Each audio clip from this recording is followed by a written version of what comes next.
that's an appropriate theme for the world right now. Big hot psychic mess. I would come into this little ravine or valley and just say hello to the life there. The fairies, the beings, the plants, the trees, the water, and the earth. We often forget it's a very human and physical perspective of like parent and child, and one's the responsible party and one's the learning party. And on a body level, that's true. But on a soul level, these are just two souls. Sometimes the child soul has a lot more experience with this incarnation thing than the parent soul. Yay! We're here. Hello and welcome to the Higher Vibe. I'm your host, Jean Roorda. We're having conversations with psychic friends, and today I have with me Lisa Pelletier. She's a clairvoyant teacher and spiritual healer at Deep Roots Psychic Studio. Welcome, Lisa. It's so good to have you here with me. Hi, Jean. Thank you so much for having me. Oh, you're so welcome. I'm excited. I have been living this theme lately of slowing down. And so I love that when we were chatting earlier, you brought that up. The importance of slowing down, especially as things seem to be speeding up more and more in the world. And just the deep benefit of being able to unmatch from that and slow down and really have our space to create and heal ourselves and discern what we're here to do and what our next steps are. So I've been living that, taking lots of slow walks and breaks and breathers.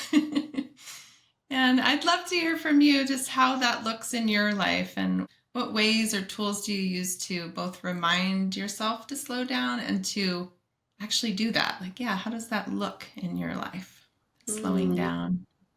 Thank you. Well, wonderfully put. I especially love when you mentioned something about unmatching the global vibe of, especially in America, do, more. Yeah. And that Yeah. just, what is unmatching? Just, being where you Yeah. are.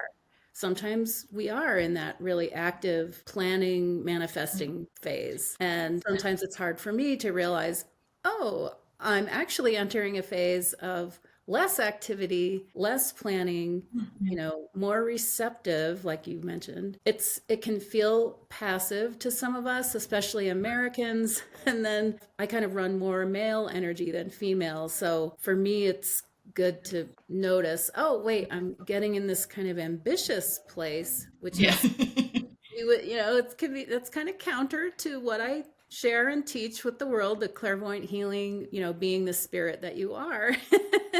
There's the Yeah. ambition there, right? But You're right. You just are.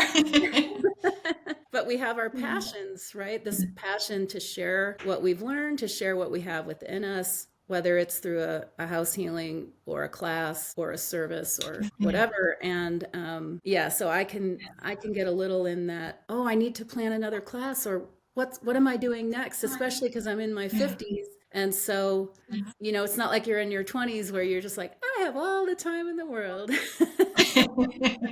Yeah. At some age, you start to feel like time is running out. Oh, But you gotta hurry up. You gotta hurry up and do it all, Lisa. yeah, right.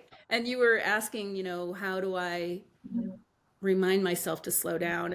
I don't know if I'm so great at that. I think what happens first is I realize, oh, I'm doing that hamster wheel thing. I'm Yeah. trying to make things happen and then have the frustration of that, sit with it in resistance a little bit, and then realize, okay, yes, this is not what is actually happening right now. I'm pushing this. So step back. And so that's what happened recently. I had a big event planned. It was going to be in late March. And sometime in early February, I realized I was pushing. It just felt when I would talk about the event that I was planning, promote it, tell people, whatever, all the things you do, I realized, oh, Yeah. this feels transactional. Yeah. So that Yeah. was a big indicator. Yeah, this is not supposed to feel transactional. So Yeah. I needed and received help from colleagues and friends, lots of friends Nice. and family and loved ones and colleagues, little bits Yeah. here and there, little healings, talks, reminders, support and validation. And that I was able, okay, I'm going to have to cancel that event, reimburse the money, all that. And so now it's quite lovely, but it was Yeah. hard at first. Yeah. Well, it can feel like, am I failing if this isn't happening? There's a lot that can come up for us that the mind can tell us we're doing something wrong if we do that. But you were just following your intuition, and it sounds like you were getting the clear message. It wasn't the right time. Pause, reflect. And that And I failure. love that you brought up that word transactional. I just used that word yesterday in relationship to something that happened at a business where it didn't feel like the person wanted to help us at all. It was very transactional. It felt very like the humanity had been removed from the interaction. Like I could be communicating with a robot right now, not a human. It was very transactional, and I'm sure that's much different from the event you were planning. But yeah, if it doesn't feel like there's life in it and it's not in alignment with where your creative flow is, then it's good to listen to that. Yeah, and it's lovely to be reminded that, I can receive because I Yeah. tend to be a little more male, kind of more active. Like an example is many years ago, I was doing this regular walk that I like to do where there's a pathway, but I do it late at night, so there's no one else there. And I would come into this little ravine or valley and just say hello to the life there. The fairies, the beings, the plants, the trees, the water, and the earth. And then one night I walked in and I started to kind of go into that telepathic communication and that heart space. And Yeah. then what happened was I felt their energy coming to me. And it was this Mm. beautiful hello from that Yeah. space, at the spirit of that space. And I was kind of taken aback. One, just because it felt so wonderful. And two, because this area was saying hello to me. And then I was surprised that me as a spiritual healer would even be a little surprised at that. Because Surprised at your surprise. Yeah. and then it Oh, was like, oh yeah, because I tend to be giving out or active in this healing yeah. space. I lean that way. Let's just put it that way. And so it was so lovely to receive. And so that's where I am Yeah. right now. So Oh, that's still a little beautiful. antsy, still a little antsy to get going, but Yeah. It's a great reorientation, and it's subtle. Like you notice it within, that you're shifting from that reaching out and giving space to receiving. And it doesn't mean you stop giving, you're still a giver, but really making a lot more space for that receptivity and just noticing what you're being offered all the time. That's a I great love that. example with that communication. I wonder if in that space that those nature beings in that area was saying hello to you all the time, but you were in more of that giving space and didn't notice it before. And then all of a sudden it's like, oh, look at all this hello that I can receive. Yeah. Yes, I think you're right. Definitely in the sense of my awareness, my conscious awareness of it probably wasn't great, but the body awareness, Mm. definitely I would feel that. Like I loved taking my shoes off and walking right on the ground Mm. there to Yeah. just really physically soak it up. And I just love what you Yeah. said about noticing what's being given all the time. That's so wonderful Yeah. because that involves what we do, being clairvoyant, and then taking the time to do it and Hmm. receiving and being and then gratitude. So Yeah. there's so much there in just that little statement that you made. Great reminder. So much there. Yeah, the gratitude is key for receptivity. I see gratitude as this energy that just opens the door to that receptive energy. And it's a cycle. It feeds off of each other. We decide to just recognize what we can be receiving, what's always there for us to be receiving in terms of grace and beauty and Mm. love and all of those things. And then we notice, oh, gratitude, and it just opens up more and more space for that. But like many spiritual practices, it's so simple, and yet we miss it. The world can be extremely distracting. Our problems can be distracting, everyone's problems. And like you said before, as givers, we're kind of oriented towards reaching out to solve those problems, to help, to heal, to just take care of everyone. And it can be a wonderful process of deep self-healing to go, oh wait, am I making space for myself, for me to receive as well? Yeah, Mm. that's been a really big shift lately, I think, for a lot of us as healers, and a really important shift, especially for women. It's more in our nature to be in that receptive space. But I think a lot of us haven't been brought up in such a way to nurture that, the recognition of that.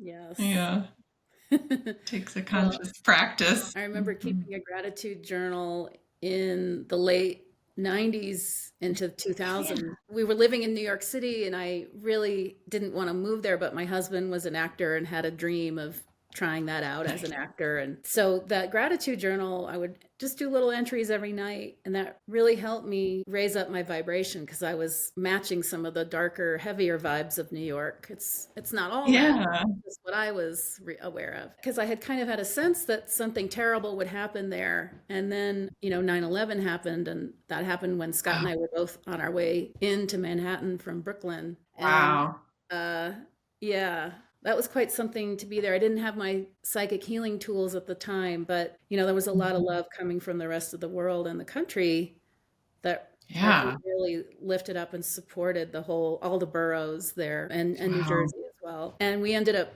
leaving about a year later, but just something like that. I don't need to do a gratitude journal so much anymore, but back then that was really helpful. Yeah. Really helpful to lift out of the heaviness. I can only imagine how heavy and intense it would be to live through that as a sensitive psychic soul. And then I love how you noticed all of the love pouring in from the rest Yeah. of the world. There was a lot of attention on that. It was a shocking, intense event with a lot of suffering and a lot of deaths and Yeah. trauma, And really, for so many I people. think I matched it, like we were talking about that a little bit earlier, matching something or not matching it. I definitely Yeah. leaned to matching it just because it was so stultifying. Yeah. It was so But all around you and everywhere. Yeah. So then, did you notice the gratitude journal really helping you unmatch from that and shifting yeah, into a new space? yeah, Yeah. it was a book put together by Mary Summerain. All Oh, of her good. books I've read, and at that time she Yeah. put out, it was mostly empty, just had dates on it and Uh, journal entries, and just that tiny little 15-minute window every night before I went to sleep was very Yeah. helpful. But you were talking about gratitude being very female, because of the receptive quality. Yeah. It's a feminine. I see receptivity as very feminine, and then gratitude kind of opening the door to that. Yeah, is feminine. And gratitude always takes me up out of the grumpies as well. If I'm feeling grumpy or resentful, oh, okay, what's something I'm grateful for? That'll just Yeah, help me take those little steps up. exactly. Even if it's as simple as, anything in nature. Nature always helps with that for me. No matter where I am, there's always beauty and being able to be grateful for the earth and her beauty and simple, just like fresh air. I've lived through enough smoky summers in the Northwest to That's always have a lot of gratitude and appreciation for, yeah, fresh air or moisture right. when it rains. Yeah. Yeah, it's a simple, beautiful practice. And like you said, I think the last time I actually did a gratitude journal was many years ago, but now it's something that is more integrated just into my awareness to remember that too. I just naturally go there now, whereas before I would have needed like more of a grounding tool to focus on that and to reorient the Yes. mind towards that gratitude because it's easy to match what's going on around you and Yeah. there tends to be, even if you're not in the midst of a very intense situation like 9/11, there's always intensity in the world that people match and get into resistance to. And then in resistance, there's not a whole lot of gratitude, right? It's the opposite. Talk Yeah. to me about the spiritual tools you teach and what are your favorite ones for shifting into this slowing down space? They probably all help us slow down, but Yeah. Yeah. yeah. Well, I guess I have to start with grounding. I mean, that's the most fundamental in this practice. Yeah. Yeah. Just attaching ourselves to the earth and letting ourselves release what's not serving us in the moment. Yeah. And then what's interesting is I think, even us as teachers, we might forget like, oh, the earth receives that and recycles it. I'll always kind of Yeah. say something about the recycling, but I'm just now looking at, oh, that wonderful reception. And it's all Yeah. neutral to her. I have some students who may get upset that, oh, I'm releasing negativity into the planet. I don't want to give the planet negativity. But, to Right. the earth, it's just all fuel. It's just energy Yeah. and it Just gets, energy. yeah. Yeah, the And earth doesn't have that judgment about it. It's not positive or negative. It's neutral, right? It's just energy and it gets recycled. right. And Yeah. we're the size of a cell or an atom compared to the earth size. So if you think of it that way too, it's just like it's nothing. Let it go. Yeah. You don't have to be Yeah. responsible for it anymore. Yeah. Let the earth have it. Yeah. Yeah, I love that tuning into the receptivity of the earth as well when I'm grounding and running the earth energy is like receiving the energy of the earth and giving back to her. It's a very receptive space Yeah. to be in for sure. And Yeah. just those two fundamental aspects of it, running energy, letting go down the grounding cord, and then allowing in the earth energy through the feet chakras, that's Yeah. that giving and receiving, and a perfect example of how it's really just the same thing and it's happening simultaneously. Yes. So that can be a lot Yeah. for a beginner, just that. It's like, whoa, they might feel like they have a lot of balls in the air, but it's more Yeah. of practicing allowing it to happen. So Yeah. I'll sometimes say, like, oh, just observe, or you're the witness, and it's okay if Right. you don't catch it all. Right. Yeah, it's really a process of learning to let go of effort. In that meditation space, we use words like run energy or ground or bring up earth energy. And so it sounds active, it sounds like you're doing something. Right. So then just kind of habitually there's that effort. Like, okay, I've gotta do this and I'm doing that. But but it's really the opposite. It's receptive, it's letting go of effort. It's letting go of responsibility. Like you said, you have to do something about that energy, right? Especially if you don't like it. Yes, right. Gotta get rid of it. Yeah. It's Well, such a great practice. And I have to remember as a teacher and as someone who's been working with these tools and meditating for so many years now, I have to remember, yeah, at the beginning there was that effort. There was a lot of effort. hmm, And you don't even notice the effort until you do. And you're like, this is a lot of effort. Yeah. that's a good point I because have to remember that. Yeah. Because when I point it out, I think a lot of times people are like, oh, I'm not in any effort. You don't notice it until you do. Right. well, that's a great point because I wonder, well, when you're beginning anything, really, it's okay to be in a lot Yeah. of that effort, and then Yeah. at It's some point new. you'll come out of it. Yeah. It's new. It's like with anything, riding a bike, whatever you're learning, when you're first learning it and you don't have that ease with it yet, it's like, oh, what am I doing? And it's just funny in a meditation space because it's literally all about no effort and letting go. But it's so different from how we're oriented to life. The default setting on the planet is very much like try harder, be an effort. If something's not working, work harder for it, right? Mm, Push yourself harder. And then yeah, with these yeah. tools, with any kind of spiritual practice, it's like, no, it's letting go. Sometimes that's called getting out of your own way. There's different words for it, that we hear in various spiritual circles, but it's really just letting things be and not getting in the way of allowing.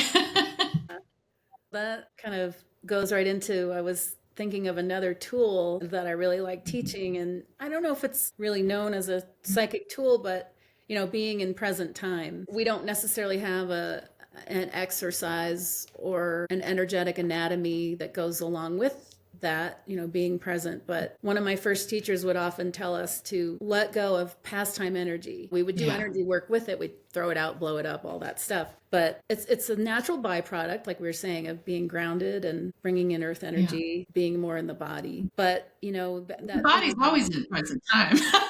yeah, that's where all our power is. And we really can't Yeah. take a next step until we just allow ourselves to be where we are. And that's being present. And so Yeah. once you can be present, then everything opens up to you. So I love that. I love watching students just sink into the present moment. And then they feel like Yeah. there's more possibilities. Yeah. It's like with all spiritual tools, it's funny to talk about them because the words are just funny.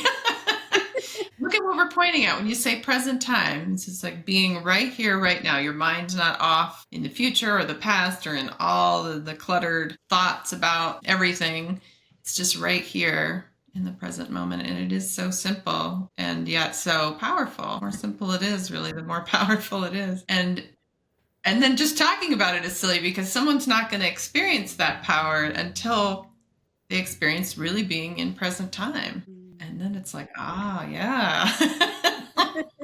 Aha. This is a whole new space, right? Mhm. Yeah. It's funny that we can live our whole lives without ever being in present time until a teacher or a friend or someone points that out, which is a very simple thing. And Mhm. we come into that space and it's like, oh, the whole world changes. One simple, like just being in present time. Yeah. But if you've never been in present time, if you've lived your whole life like on the hamster wheel, like chasing like in the next moment, always in the future, Mhm. or always ruminating in the past, you won't experience that power And of your presence. how cool that you can call your energy back from those places and Yeah. spaces. Call your energy back Yeah. from the future, call it back from the past. Bring it Yeah. here with you. Yeah. Yeah. And really experience how much creative power you have. I think it's amazing how much creative power we have that we're not aware of or in touch with when our energy's scattered out like that, when it's Mm. scattered out into all the different future scenarios or past, regrets or things we're feeling guilty about. All the coulda, woulda, shoulda, as I call them, right? All the Remembering coulda, woulda, shoulda. as a kid, I spent a lot of time just when I was alone, just fantasizing, just kind of making up Yeah. imaginary things. So I guess I wasn't Yeah. really a lot in the future or the past, but I was definitely trying to be somewhere else. Yeah, and that's a natural place as a child to be in that creative imagination world. But yeah, probably as you said, you didn't want to be right here with whatever was going on. I don't remember much of those years because whatever was going on, I was somewhere else. Mm. Yeah, I think I Yeah. didn't know, or there just wasn't a lot of freedom for me to actually play out what I wanted to play out. Of course, I didn't even really know what I wanted to play out or do. And Right. I did do a lot of play, but yeah, just remembering the fantasy. And who Yeah, knows, all that maybe it creative was, energy you had was going somewhere. well, when I would play Yeah, with fun. friends or cousins, I remember we would create this reality that we could jump into other worlds. Like if we jumped to the Ooh. left of the stoop, we would be in such and Yeah, so world. If we jumped to the front, that would be another one, yeah. and so on. And so that kind of makes me wonder, like, that sounds like astral travel. I was getting ready to go somewhere That's that night. It sounds like you knew a lot more about the nature of reality than you may have realized at the time. And I didn't even read science fiction or anything. This was just Yeah. what I wanted to do. Yeah, part of you knew that's how it is. You do just jump into a different reality, going to different places in your mind. Oh, I love that. Astral travel, that's a fun topic. Where do Reminding you like to go at night? It is reminding me of, I tried out in college. This was at the University of Connecticut in Eastern Connecticut. Mhm. They had an Eckankar group, and I read a flyer Ah, and I was like, oh, that sounds interesting. And so I tried that for a little bit. But the most that I could do was I'd be asleep at night in my bunk bed, which was like 8 inches from the ceiling. oh, wow. No, maybe a little bit more. And Yeah. I would wake up after having just fallen asleep. I would wake up with my hands hitting the ceiling because what had happened was my astral body was falling out down through the back of my body. And then I was Interesting. trying to get back in my body. So I was trying to scoop myself back up into my body. And then my physical arms would hit the ceiling and I'd wake up. Oh gosh, it's painful. And that's as far as I got because I guess I didn't know about you can float out the top, you can go out the Right. window, but Yeah. I was sinking down. I guess I was You thinking, were like, there's a ceiling right there. yeah. Well, when I get out of the bed physically, I always go down the ladder. So, yeah. Right. Yeah. So you were doing that with your astral body. Your astral body's like, I'm gonna go down here. Oh, that's great. So this was a class on astral travel, and did it have like certain practices you do before you go to bed, or? It did. I I think, have, well, sometimes I'll use this in my teaching just for fun. I think they would have us get centered and relaxed with breathing, things like that. But what one of them would tell us was you can imagine that within your body, you're kind of swinging back and forth. It's a little bit like when you get off a swing and you're standing there and mm-hmm. you still feel like you're swinging. So you can Yeah. create this sensation. I think it's basically it's your astral body starting to swing, and then Hmm. eventually you just pop out. So not that I have my students pop out, but I'll have them get a sense of that inner movement so that they can have an awareness of being the awareness or the spirit in the body. So Yeah. that, yeah, I forgot about that. That was fun. I didn't have the terminology for it when I was younger in terms of your astral body or your traveling places on the astral at night. But before puberty, I had very, what I call now lucid dreams, or just very aware astral space. And I would think, oh, I want to change this, or I want to do this, or I don't like this, so I'm going to wake up now. And I would jump back into my body and wake up. But Ah, I didn't have anyone to relate to about that level of awareness. And then it just all went away by the time I was in my early teens. So oh, came back as interesting. an adult. Yeah. I love what we were talking about earlier with slowing down and really creating our next steps from that more centered present time Mm. space. Creating our next step, it's something that now I think I take for granted that that's just something I do naturally, is really owning that creative process and creating my next step. But I think for a lot of people that might be like a whole new experience of like, oh, I actually can do that. I'm not just sitting around waiting for something to happen, but I can create it and still be in that receptive space and Mm. still be in that relaxed space of creating from that slowing down, as we're calling it, in terms of not being the effect of the world's very rapid, chaotic pace right now. What are Well, some of the tools that you teach for that kind of process for someone? well, I just want to say first, the topic of a next step is so rich because you have the active aspect of it, like what am I going to do or what do I want to do? There's Yeah. also like accepting, oh, I'm in a next step. And like Yes. we were talking about This is earlier, the next step letting I'm go in right now. Yes. yeah, letting go of resistance if we're in resistance and validating that, oh, I am taking a step, maybe I don't know what it is or I'm starting to get a sense of it, and just accepting and maybe a little gratitude or at least some self-validation or at least not judging yourself for not being Yeah. actively taking a next step, and as we'll often refer to it as well, like a step up. What's Yes. your step up, or oh, I'm having a step up. In terms of teaching it, that regular practice of running your energy, paying attention, and letting go of self-judgment and finding more of that self-validation rather than seeking it Mhm. outside of yourself, which Yeah. we all do to different degrees. And Yeah.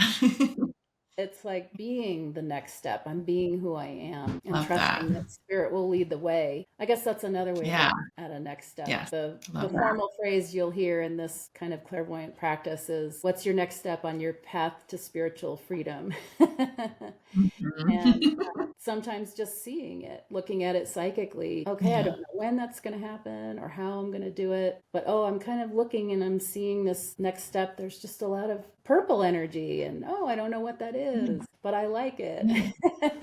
Yeah. Can And it's match that okay. vibration. Yeah.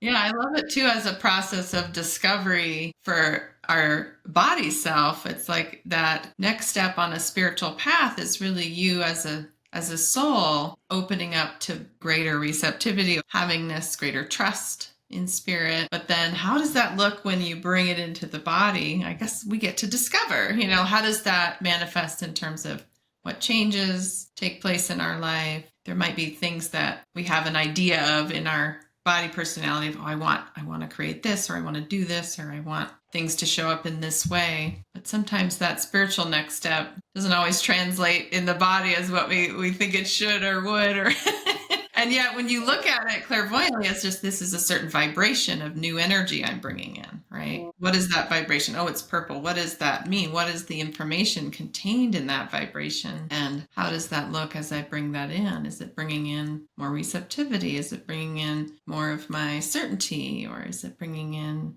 more of my enthusiasm or creativity or just surrender, the capacity to let go? So many possibilities. Well, I love what you're saying about what's the vibration of the next step, because then that takes Yeah. us out of, what's the hard fact? When, where, why, who, Yeah. what, and we I can need to get, know exactly how yeah. it's going to look. Yes. Yeah. That's the surrender part. But when we can operate from our clairvoyant space, it's like, oh, this is the next step energy. And when you look at it from there, it is enough. It's like, I know exactly what that is. That's a great energy. And that part of the mind that wants to know the hard facts, as you're saying, but how is that going to, what does that mean about this relationship or this career move or this decision I'm making or all of that stuff? The more you practice just seeing and having the energy, the less those fears about how that's gonna look. They're really just being in the future, right? Being in fear of what's gonna happen and not trusting. So yeah, so much about creating your next step is process of trust and opening up to receive and to have that next step. Receptivity and trust seem to go hand in hand, really. Well, that's reminding me of how really no matter what side you're on, there's just so much going on in the world right now and in the US, and people can feel like, oh no, fear, and then, oh no, I have to do something. What can I do? But something to Right. remember is that we are still evolving. Like a friend of mine Yeah. mentioned earlier, don't forget that we're still evolving and it's a process. So it's not always going to be pretty. And it's like you're talking about time, it's not going to happen as quickly as we would like. So that helped me to go into that more spiritual perspective with everything going on in the US. Like, all right, yeah, Yeah. baby steps and Yeah. evolution. Yeah. Got to let it all And kind of healing. come out. Right. I think of it as when you look at the process of healing, right? On a soul level, healing is you take a next step, your energy shifts to a new vibration, higher vibration, or a different vibration that's more in alignment with who you really are. But then on the body level, what does that look like? It kind of looks like a mess at first, right? It's kind of like all the old energy's coming out, right? All the stuff Yeah. you were holding on to before that's not yours is falling away. So that's kind of what it looks like on planet Earth right now. And yeah, especially in this country, is like it's in a healing crisis.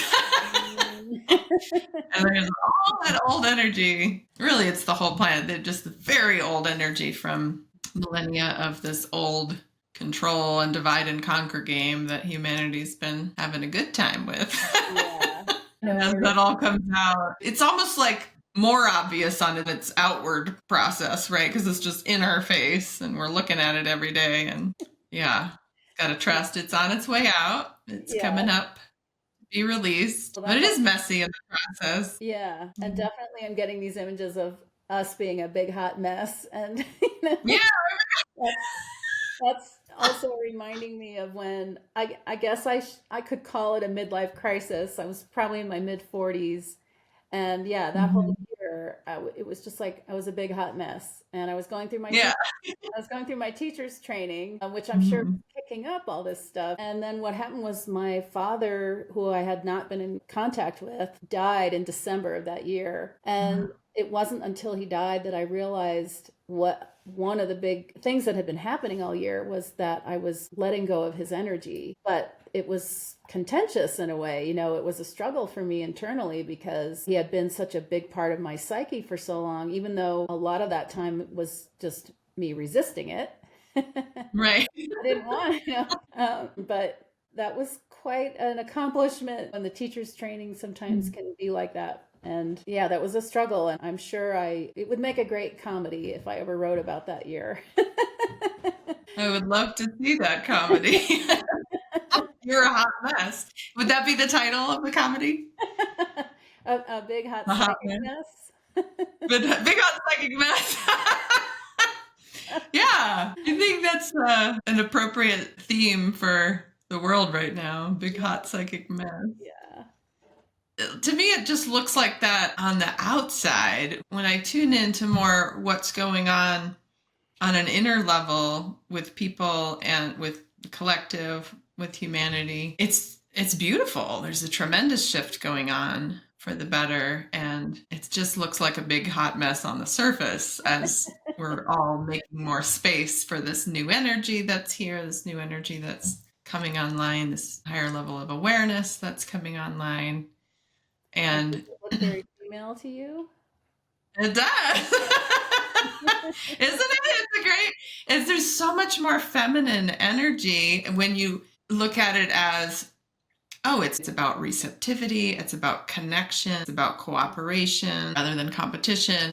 It's about balance and like fairness is the word that's coming to mind, but not that masculinity is not fair, but like really caring for others. I want to say that collective energy, right? Of caring for everyone and making sure everyone has a space at the table. It's more like, in terms of an image, it's more circular, right? Rather than like a pyramid top down. Yeah, right? Everyone's got an equal space of permission to have their presence and their essence seen and met and received and supported and celebrated and all of that. I'm excited to see how that plays out and just letting ourselves be the hot mess for a while if we need to be. It would be a great comedy for you to write. It's a very apropos to the times. Mhm. Be a good message of just surrender to the hot mess. And in terms of writing and comedy, it is spectacularly farcical right now. So that would, Yeah, and there's it's a lot like, of good material. yeah. Well, my husband is doing some writing now, and he's an actor, and we both love good writing. So we'll often end up saying something like, "You can't write this shit. Like you just can't." Yes. It's Uh, stranger than fiction, right? It's more wild and crazy than anyone would just come up with in a fiction book. Yeah, so I say the world is very entertaining right now. Yes, it is. And about that female energy, I love raising that up or giving it space to be. I mean, it goes hand in hand, when the female energy is given permission to be and express, then the male energy has permission to be more true to itself. And Yes. I also love teaching the female energy classes because in the world right now, there's this assumption that male energy is bad, which you Right. kind of touched on earlier because you were like, oh, I don't want to express that it's bad, just different or whatever. Yeah. And Right. so that's something All good. that the women in the class can really get a healing on is their Yeah. own relationship to male energy.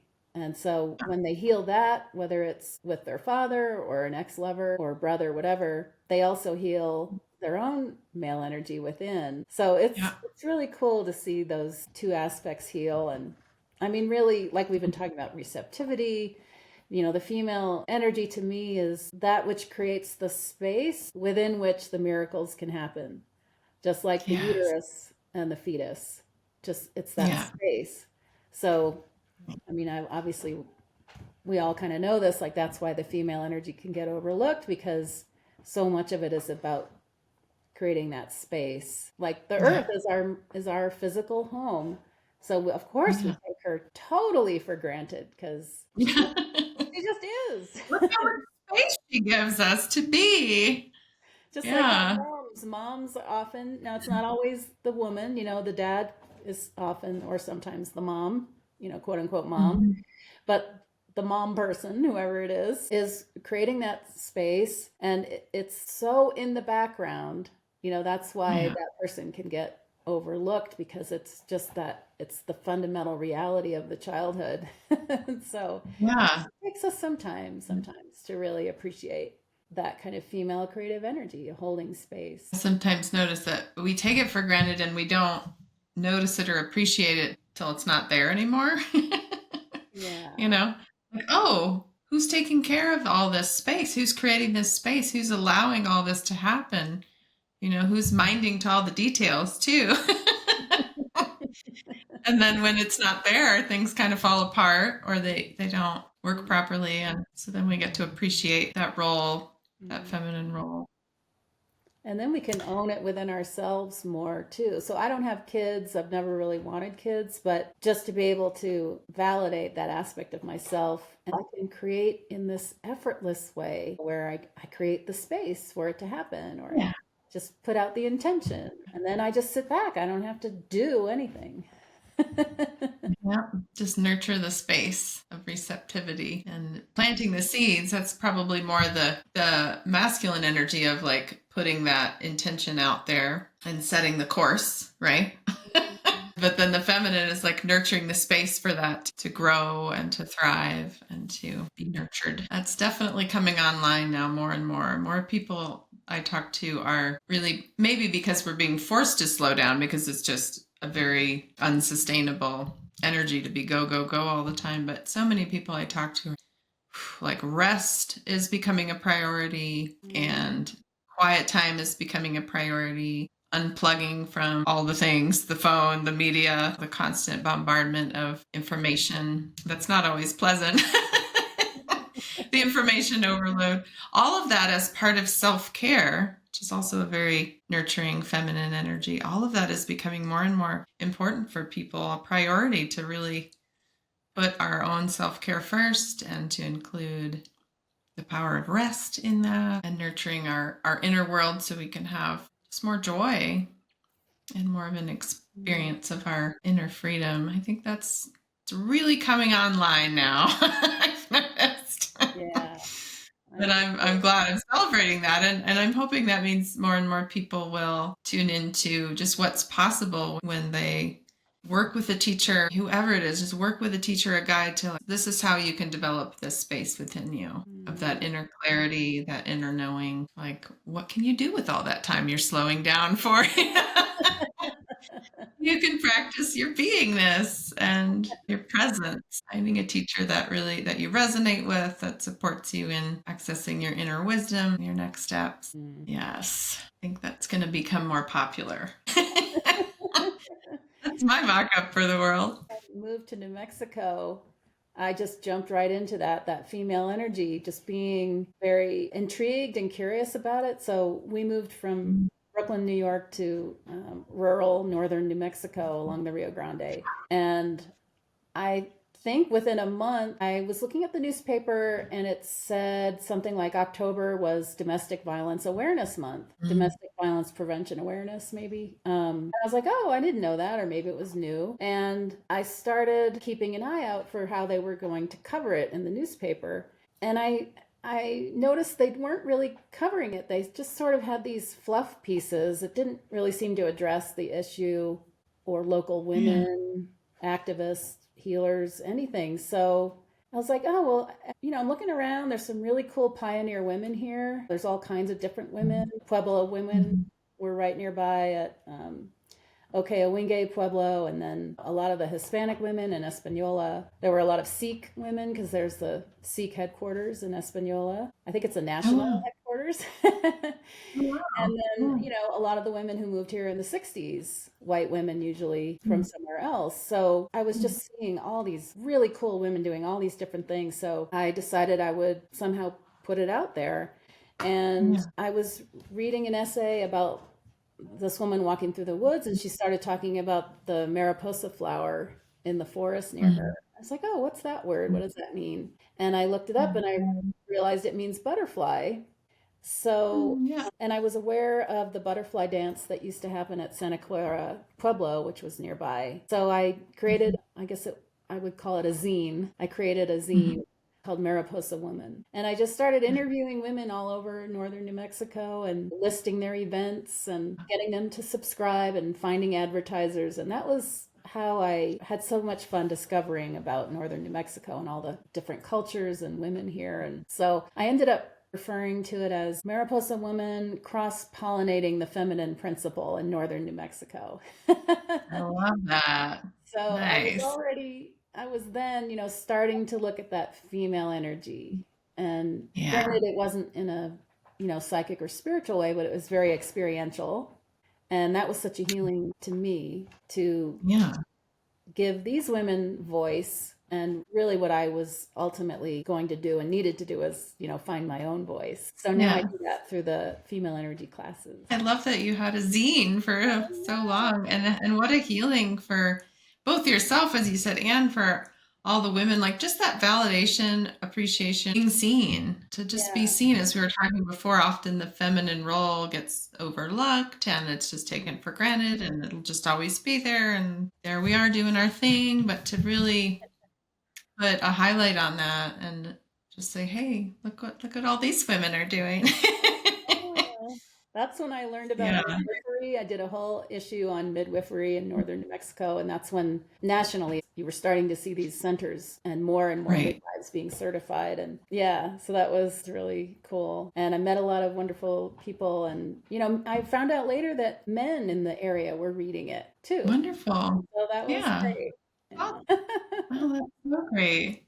And so then that naturally transitioned into now with your psychic work, you teach classes on a similar principle, like a feminine energy Yeah. classes. So Nice. the newsletter kind of took a nosedive when I I went through a difficult time, and it was similar to something I was talking about earlier where I realized I just have to stop. And Yeah. then I discovered the psychic classes Yeah. within months of ending the Nice. newsletter. And then eventually, maybe about 10 years ago, started teaching the female energy healing course, and I would call it Butterfly Woman.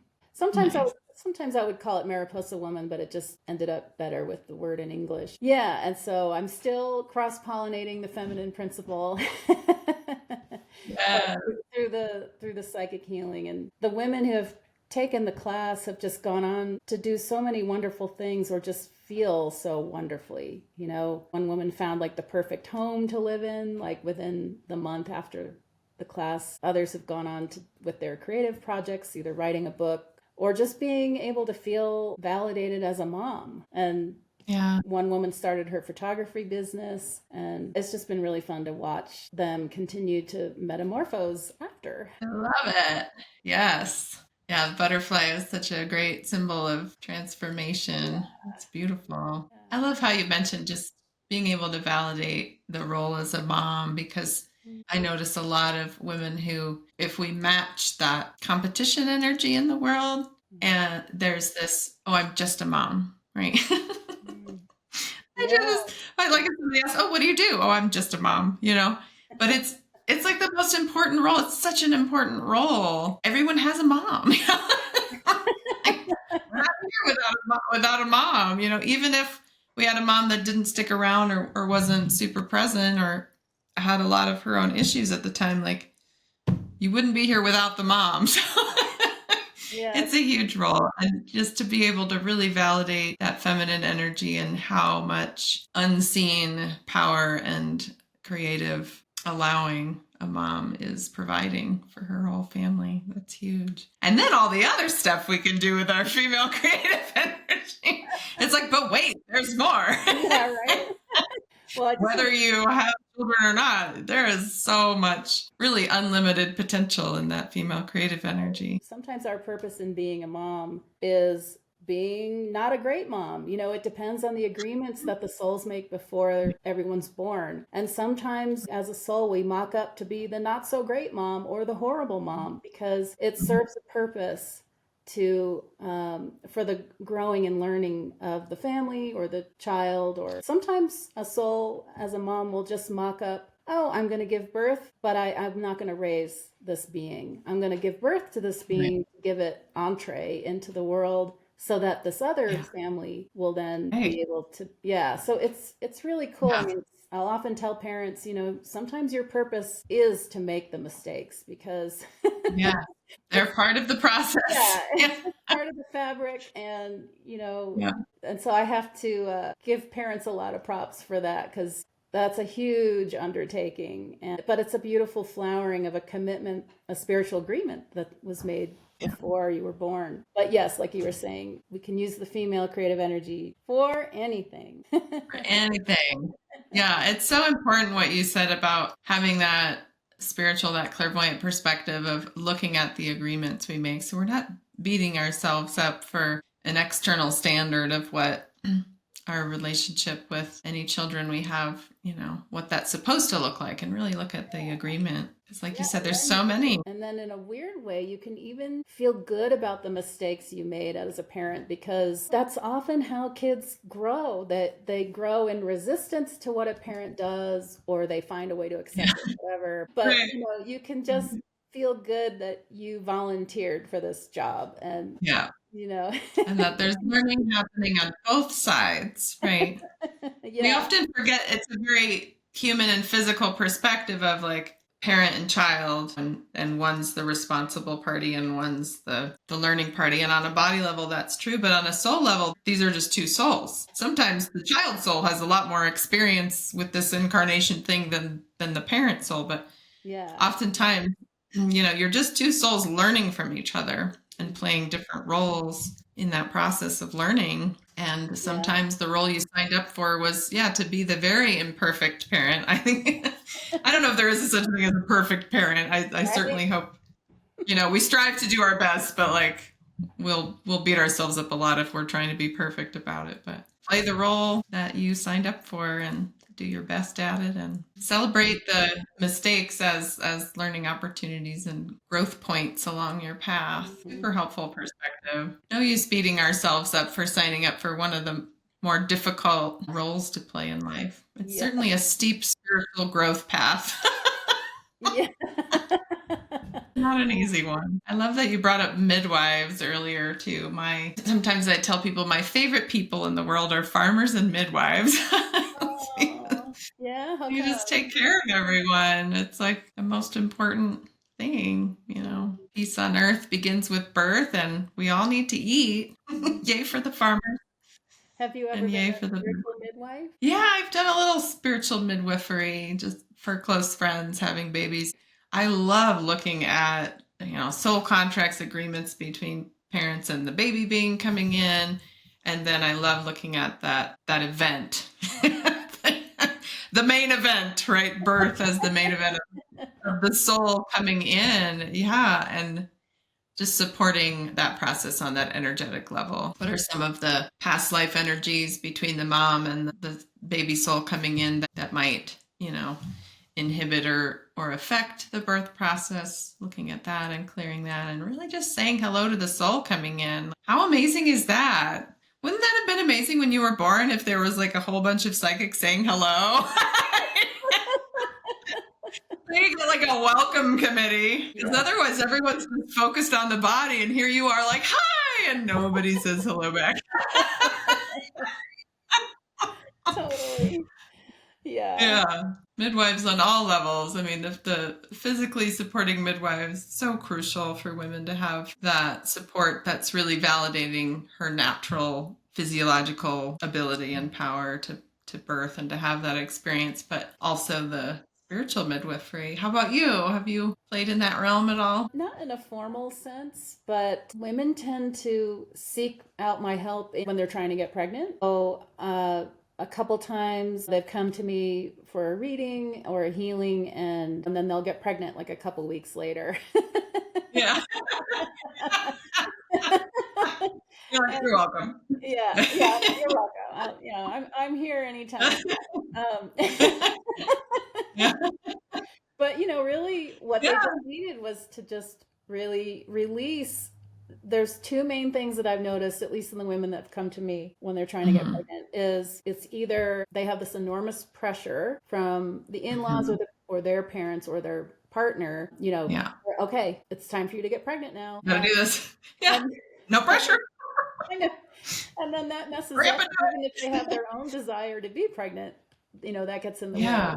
Or maybe they Yeah. don't really want to be pregnant. So I help them see that, maybe you just don't want to do that right now. Doesn't mean you won't want to Yeah. do it later. And then the Yeah. other thing is if there's been a terminated pregnancy, and to just help them, maybe they just need to have a good cry about it. Or maybe I talk to them Clear about the process of the spirit not coming into the baby body until that breath happens, and just helping them Yeah. clear out. And it's really beautiful. They just release so much of the troubled feelings that come with that. Yeah.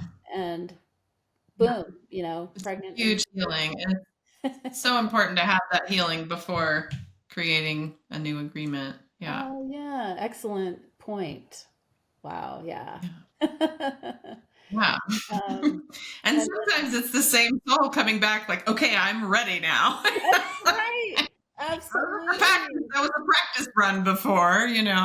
I have seen that Those in are readings. helpful. Yeah, I've seen Yeah. that in readings where I'll see there were three agreements to have kids, but they have two kids that have come through, and I'll notice, oh, the third kid was really the first one and came back. But yeah, I had a friend once call me. This is when we were in our mid 40s, and she was just freaking out because she was pregnant, but all Western medicine kept telling her, I don't know, this might not be good, all the bad news. And as she was talking, I just kept hearing her baby boy laughing. And she didn't Yeah. know or hadn't told me the sex of the baby yet. So I just, Mhm. when she was done, I just said, well, I just keep hearing him laugh. He's just laughing at you, and he just has a lot of love, just these smiles and love. And she said, oh, I hadn't told you it was a boy.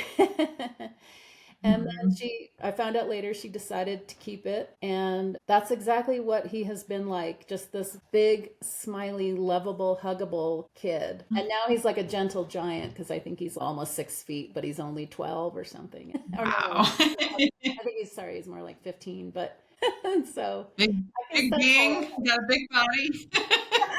yeah. So Aw, that's my spiritual midwifery, I guess. love it. That's such an important aspect of it. There are definitely psychics who have that niche, I would say, really helping people with that process of bringing in the baby being that they have a clear agreement with and clearing up that agreement. What are we doing here?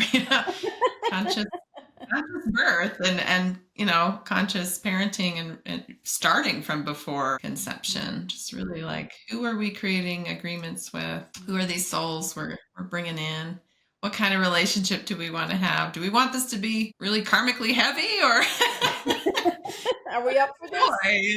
Yeah, like, what are we signing up for here? It's good to know the ins and outs of what you're signing up for. And then, like you said, just helping if there's a couple wanting to get pregnant and looking at the energy. Sometimes it is purely a physical thing that needs to shift in the woman's body, but so often it's something with the energy is off, like you Well, said, with they've other usually family. exhausted. By the time they come to Yeah, me, it's because they've already exhausted the physical stuff. right.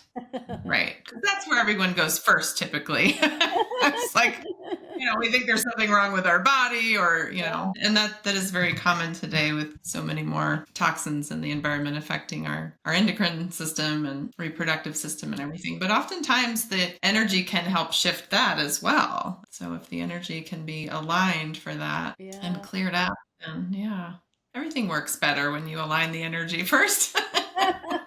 Shift the energy. Those chemicals are, intentionally aimed at population control. So I Yeah. remember several years ago, I was just standing in my kitchen, and all of a sudden I just had this flash. Oh, China has population control overtly. That's very out in the Yeah. open how they're doing it. But the Right. US is Right. doing it very covertly and Yeah. creating, all this sadness and frustration in couples who are trying to get pregnant. But you're right about that energy because they can even shift that energy. That control Yeah. energy can be moved out. Just, like an old dandelion flower, just blow it away. It just all goes Yeah. away. Yeah. Let it all go. Create from that place of your inner freedom. Yeah. Letting go of all that fun control energy. It's amazing to really see the effect of not being in resistance, right? When you see the control energy, of course, the first thing you want to do is resist it, right? That's bad. How dare they do that to me? What is going on? But Yeah. when you can be neutral and not resist it and just own and stand in your freedom as a spiritual being, it does Yeah. not affect you. Yeah. Love Takes that. a little bit of, some spiritual practice getting there usually. Yeah. But But you're senior. it's You're worth senior. it. We're senior to energy, so Yeah. We don't have to be like the effect of Play-Doh. We that. can move it around, make a different shape, put it in the Yeah. microwave, watch it explode. I love the playfulness of this. Put it in the microwave. Yeah. It's just Play-Doh. This is Yeah, love Play-Doh. that. It can be fun like Play-Doh. So good. Yes, thank you for that reminder that it can be fun and playful. It's an important place to practice from. Playfulness. Yeah, that kindergarten vibe. Yes. Yes, keep it playful. So good. Thank you so much for chatting with me today, Thank you, Lisa. It's Jean. been I a really joy. appreciate it. Yeah, I the love wonderful hearing space about. that you create for me to be Yay! invited into. Thank you. Yeah, well, thanks for saying yes. I love just hearing about some of your experiences with the zine. I had never heard about that. I love that. And that Yeah. you were present in at the 9/11 experience there. I mean, Mm, maybe not at ground zero, but you were present in that bubble of energy, and your yeah. healing presence was there. Yeah. Thanks for signing up for Yeah, that. right. It's it's interesting to look back on it like, okay, maybe I helped a little bit in my way. Yeah. But I'm sure you did. Yeah, I'm sure anyone there who could really just offer love and compassion and kindness mm, was really helpful in your gratitude practice afterward to help shift that. yeah. Beautiful. Well, thank you. Thank you. This has been a wonderful reminder again to just practice receptivity and slowing down. Such a Mm. good practice. Just create more balance in this speeding up crazy whirlwind of a world right now. Well, I appreciate your presence and thank Yeah. you, Lisa. Thank you, everyone, for being here. We'll see you next time on The Higher Vibe. Hello. Thank you so much for being here. We appreciate you watching. I hope you enjoyed what you saw. If you did, go ahead and hit like and subscribe. Share this with friends. Really helps us out and we really appreciate it. And we look forward to seeing you next time.